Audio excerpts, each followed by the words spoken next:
Assalamualaikum warahmatullahi wabarakatuh. Saya Tarisa Ditya Beren Sunyoto dengan NIM terakhir 116.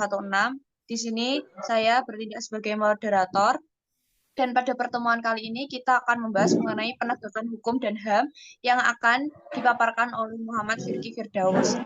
Untuk Muhammad Firki, mohon memaparkan hasil dari kerjanya.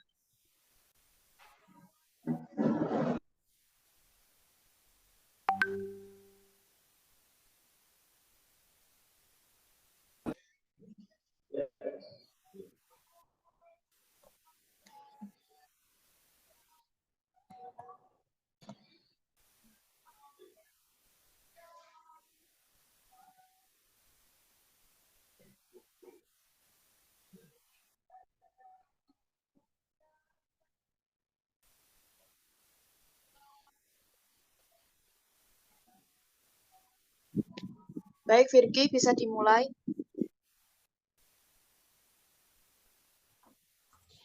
Baik, terima kasih moderator Mbak Tarisa Ditya Beren Sunyoto telah mempersilahkan. Baik, perkenalkan.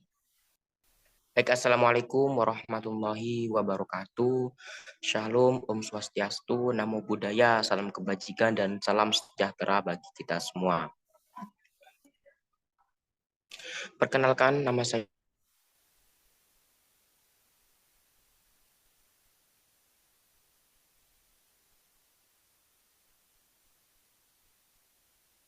penegakan hukum dan HAM atau hak asasi manusia.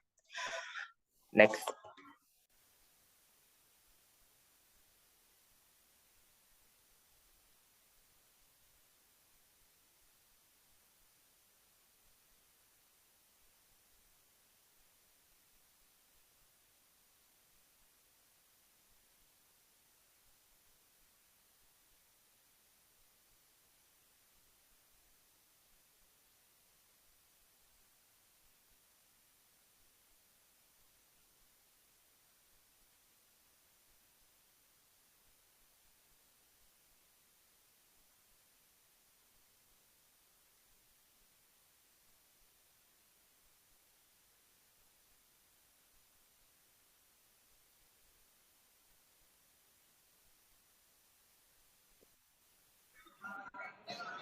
Baik, mohon maaf karena habis terpental dari ruang Zoom.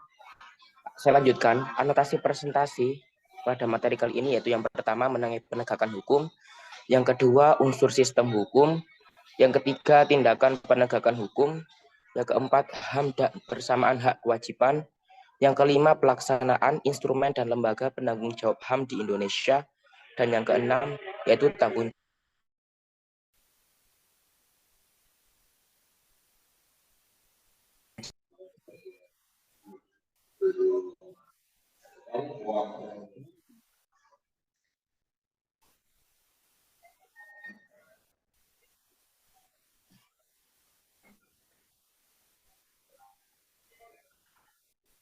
bisa di next Mbak Silvi. Oke.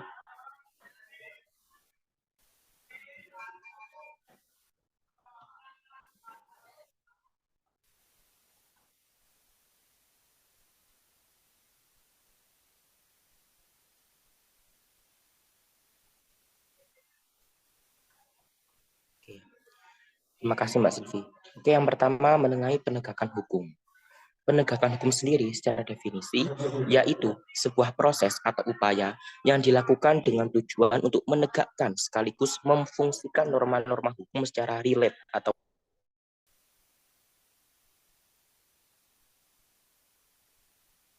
dalam kehidupan bermasyarakat, berbangsa, dan bernegara. Next. Unsur sistem hukum merupakan kumpulan aturan hukum dan prinsip-prinsip yang mengatur perilaku manusia dan interaksi antara individu dan institusi dalam masyarakat. Ada beberapa unsur yang umumnya ditemukan dalam sistem hukum, yaitu perundang-undangan, kepatuhan dan penegakan hukum, sistem yudisial, badan pelaksana hukum, dan sistem hukum yang adil dan juga merata. Next.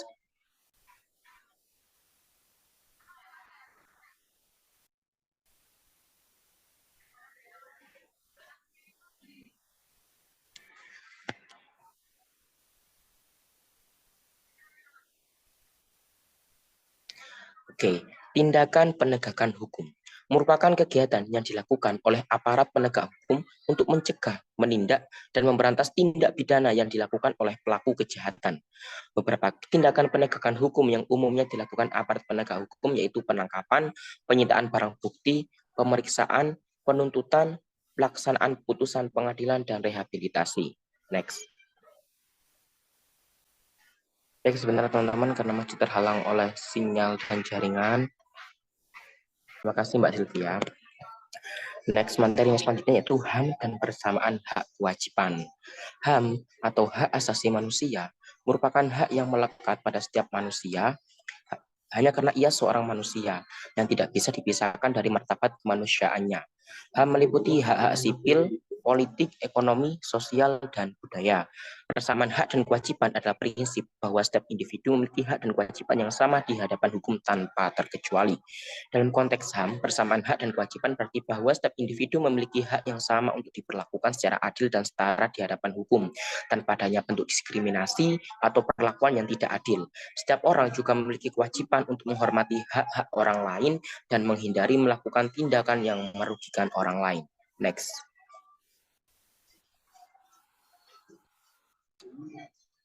Oke, contoh konkret dari persamaan hak dan kewajiban dalam konteks HAM adalah hak setiap orang untuk hidup bebas dari diskriminasi dan mendapatkan perlindungan hukum yang sama, serta kewajiban setiap orang untuk menghormati hak-hak orang lain dan tidak melakukan tindakan yang dapat merugikan orang lain. Prinsip persamaan hak dan kewajiban sangat penting dalam menjaga keadilan dan keseimbangan dalam bermasyarakat. Dengan menegakkan prinsip ini, setiap individu dapat merasa dihargai, diakui, dan dihormati sebagai manusia yang setara, serta dapat berpartisipasi secara aktif dan produktif dalam kehidupan sosial, politik, dan ekonomi. Next. Oke, saya ulangi. Pelaksanaan HAM di Indonesia diatur oleh berbagai instrumen hukum, termasuk konstitusi, undang-undang, dan peraturan pemerintah. Beberapa instrumen HAM yang berlaku di Indonesia yaitu yang pertama, Undang-Undang Dasar Negara Republik Indonesia 25 atau UUD 1945 merupakan konstitusi Indonesia yang menjadi landasan bagi pelaksanaan HAM di Indonesia. Nah, UUD 1945 ini menjamin hak-hak dasar seperti hak hidup, hak atas kemerdekaan beragama, hak atas pendidikan, hak atas kesehatan, dan hak atas pekerjaan. Instrumen yang kedua yaitu Undang-Undang Nomor 39 Tahun 1999 mengenai hak asasi manusia, mengatur perlindungan dan pemajuan HAM di Indonesia. Next. Instrumen yang ketiga yaitu Undang-Undang Nomor 12 Tahun 2005 mengenai ratifikasi persetujuan Konvensi Internasional tentang hak-hak ekonomi, sosial, dan budaya atau ICCR, atau merupakan undang-undang yang mengatur tentang perlindungan hak-hak ekonomi, sosial, dan budaya bagi seluruh rakyat Indonesia. Instrumen yang selanjutnya yaitu Undang-Undang Nomor 39 Tahun 1999 mengenai HAM, merupakan undang-undang yang mengatur tentang pelaksanaan HAM di Indonesia. Selanjutnya yaitu mengenai peraturan pemerintah nomor 1 tahun 2000 yang pelaksanaan Undang-Undang Nomor 39 tahun 1999 mengenai hak asasi manusia, yaitu merupakan peraturan pemerintah yang mengatur tentang pelaksanaan Undang-Undang HAM di Indonesia. Next, Mbak Silvi. Saya lanjutkan teman-teman, yaitu mengenai pelaksanaan HAM di Indonesia, yaitu bahwa pelaksanaan HAM di Indonesia masih memiliki beberapa tantangan, termasuk masih banyaknya kasus pelanggaran HAM, terutama terhadap kelompok minoritas dan pekerja migran, serta masih lemahnya sistem penegakan hukum dan kebijakan yang memadai untuk perlindungan HAM. Namun Indonesia telah melakukan berbagai upaya untuk memperkuat pelaksanaan HAM, seperti memperkuat lembaga HAM, melakukan reformasi kebijakan dan penegakan hukum, serta melakukan kampanye dan penyuluhan tentang pentingnya HAM. Next, Mbak Farah. Selanjutnya yaitu lembaga penanggung jawab dalam pelaksanaan HAM di Indonesia. Yaitu di sini saya menyebutkan 4. Yang pertama, Komisi Nasional Hak Asasi Manusia atau Komnas HAM. Yang kedua, Pengadilan HAM. Yang ketiga, Ombudsman. Dan yang keempat, Komisi Perlindungan Anak Indonesia atau KPAI. Next. Baik teman-teman, selanjutnya itu mengenai konteks tanggung jawab negara dan kewajiban asasi manusia. Bahwasanya negara itu memiliki tanggung jawab untuk melindungi, menghormati, dan memenuhi hak asasi manusia atau HAM setiap warga negaranya. Hal ini berarti negara harus melakukan tindakan untuk mencegah pelanggaran HAM, menghormati hak-hak yang dimiliki oleh setiap individu, dan memastikan bahwa hak-hak tersebut dapat dipenuhi. Tanggung jawab negara dalam melindungi HAM mencakup tindakan untuk mencegah pelanggaran HAM oleh pihak lain, termasuk adanya tindakan untuk mengatasi diskriminasi dan kekerasan. Negara juga harus memastikan bahwa keamanan dan perlindungan yang memadai tersedia bagi semua orang, termasuk kelompok minoritas atau rentan. Dalam rangka memenuhi tanggung jawab dan kewajiban terhadap HAM, negara perlu menerapkan kebijakan dan program yang terukur dan berkesinambungan. Selain itu, negara juga perlu memperkuat lembaga-lembaga yang bertanggung jawab dalam pelaksanaan HAM, termasuk lembaga penegak hukum pengadilan HAM dan komisi-komisi yang memperjuangkan HAM. Selesai. Terima kasih teman-teman atas perhatiannya. Semoga materi yang disampaikan bermanfaat dan saya kembalikan kepada moderator. Baik, terima kasih atas pemaparan materinya, Virgi. Jika ada pertanyaan, bisa raise hand ya, teman-teman.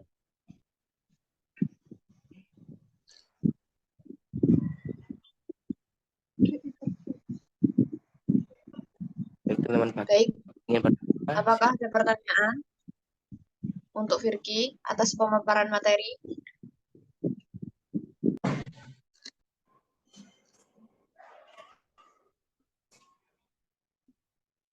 Silakan teman-teman bagi yang kurang paham ataupun juga ingin mengetahui lebih dalam mengenai materi penegakan hukum dan HAM. Mungkin Mas Muhammad Naufal Rusdi, apakah ingin mengajukan pertanyaan?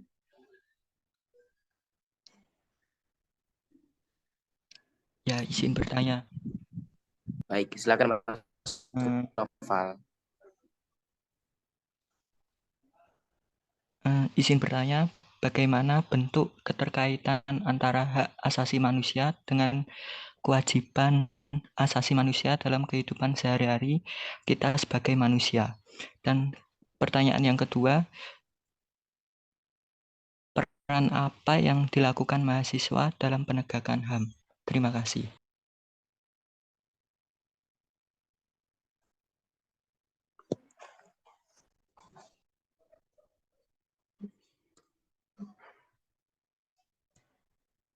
Baik, Mas Noval.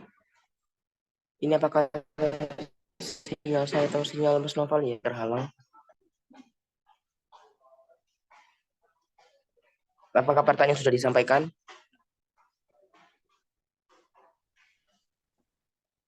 Sudah disampaikan barusan.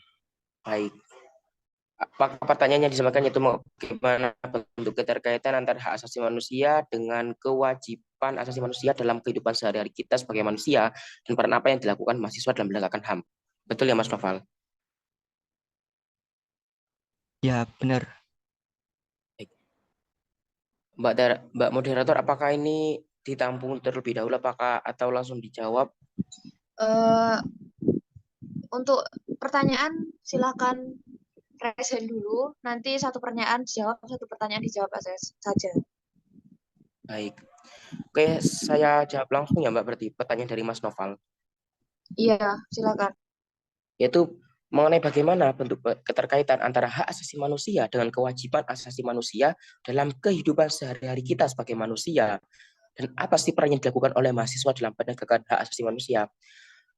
Baik, menurut pendapat saya dan juga hasil rangkuman saya dari beberapa literatur seperti jurnal, website, dan sebagainya, bahwa keterkaitan antara HAM atau hak asasi manusia dengan kewajiban asasi manusia dalam kehidupan sehari-hari kita, yaitu bahwa HAM adalah hak-hak yang dimiliki oleh setiap manusia secara alami dan tidak dapat dipisahkan dari keberadaannya sebagai manusia.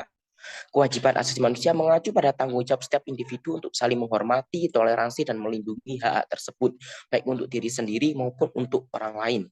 Contoh keterkaitan antara HAM dengan kewajiban asasi manusia dalam kehidupan sehari-hari kita adalah hak atas kesehatan, hak atas pendidikan, hak atas pekerjaan yang layak, hak atas kebebasan berbicara atau berpendapat, hak atas perlindungan, dan hak atas dari adanya bebas diskriminasi. Nah, kewajiban asasi manusia yang terkait dengan hak-hak tersebut termasuk menghormati hak-hak orang lain yang sama, memastikan bahwa kebutuhan dasar mereka terpenuhi dan tidak melakukan tindakan yang merugikan atau mengancam hak-hak mereka.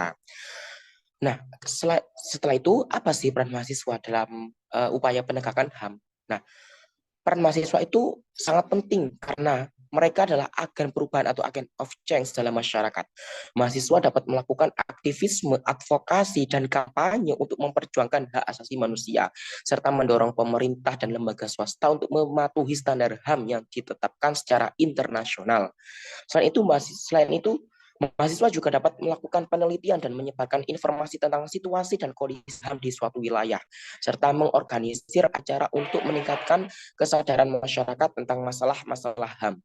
Nah, dalam hal ini, mahasiswa berperan sebagai pemimpin masa depan dalam memastikan bahwa hak asasi manusia dihormati dan dilindungi di seluruh dunia atau di lingkup internasional. Baik, Mas Noval, apakah ada tambahan atau apa ada sanggahan? Untuk sanggahan, saya rasa cukup.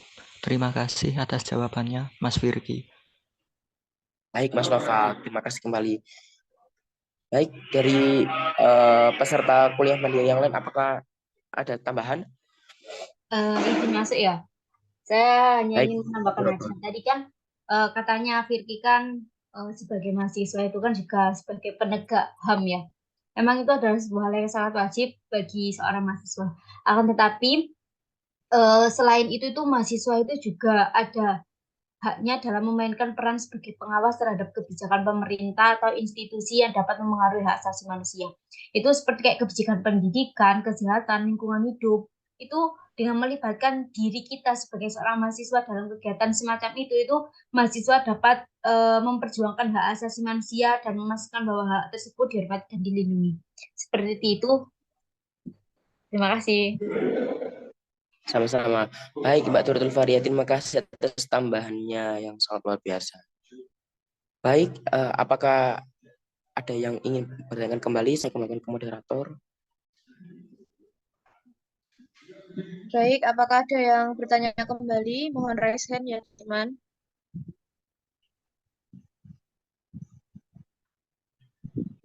Untuk Muhammad Mahfuz, silakan memaparkan pertanyaannya.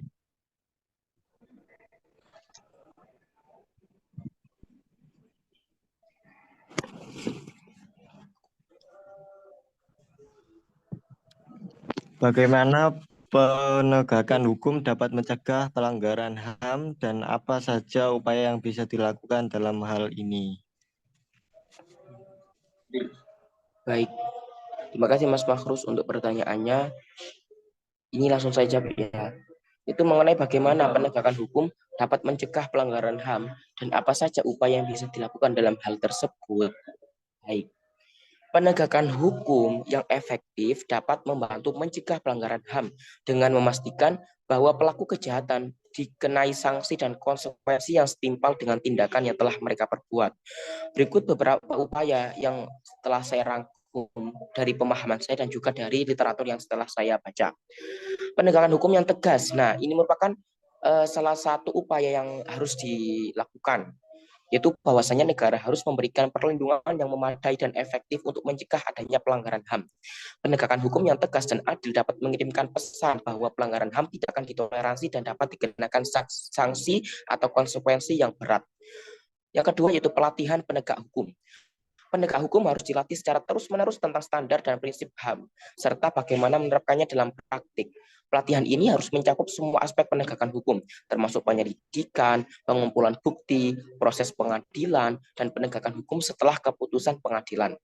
Yang ketiga, transparansi dan akuntabilitas. Bahwasanya negara harus memastikan bahwa proses hukum harus transparan dan akuntabel. Hal ini dapat dilakukan dengan memastikan bahwa proses pengadilan dapat diakses oleh publik, memastikan bahwa proses pengadilan adil dan tidak memihak satu atau dua pihak manapun, dan memastikan bahwa setiap keputusan hukum dapat diakses oleh publik. Selanjutnya itu perlibatan masyarakat sipil. Masyarakat sipil harus dilibatkan dalam memantau dan melaporkan pelanggaran HAM. Hal ini dapat dilakukan melalui kelompok advokasi HAM, media, dan lembaga sosial masyarakat yang peduli dengan adanya hak asasi manusia. Perlibatan masyarakat sipil dapat membantu meningkatkan transparansi, akuntabilitas, kredibilitas, dan responsivitas negara terhadap pelanggaran HAM. Selanjutnya itu perlibatan korban dan keluarga. korban dan keluarga harus dilibatkan dalam proses penegakan hukum terkait pelanggaran HAM.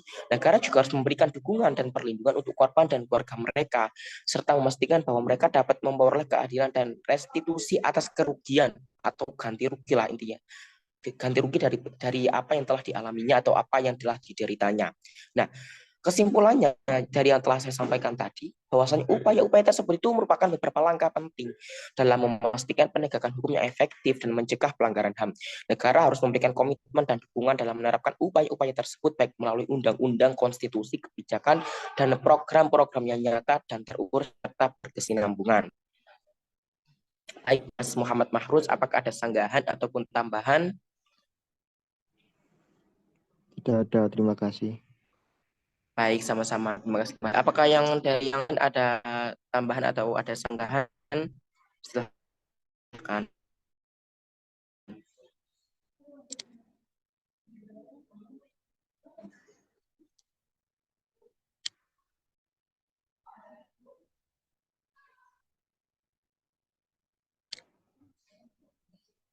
Baik, kalau tidak ada, saya kembalikan ke Mbak Darisa selaku moderator. Baik, apakah masih ada pertanyaan lagi dari teman-teman? Apakah tinggal satu pertanyaan lagi, nggih? Nggih. Ayo, siapa yang mau bertanya satu pertanyaan lagi untuk Mas Firly?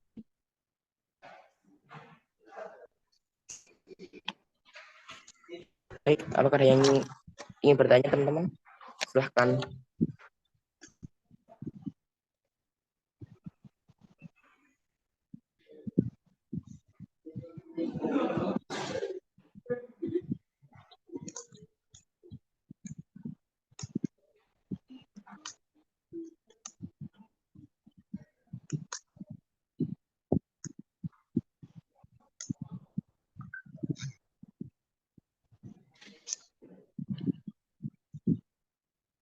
Jika tidak ada,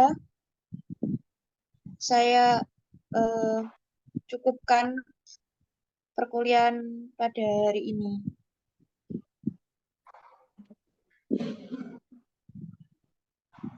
Terima kasih Firky atas pemaparan materi dan sudah menjawab pertanyaan dari teman-teman.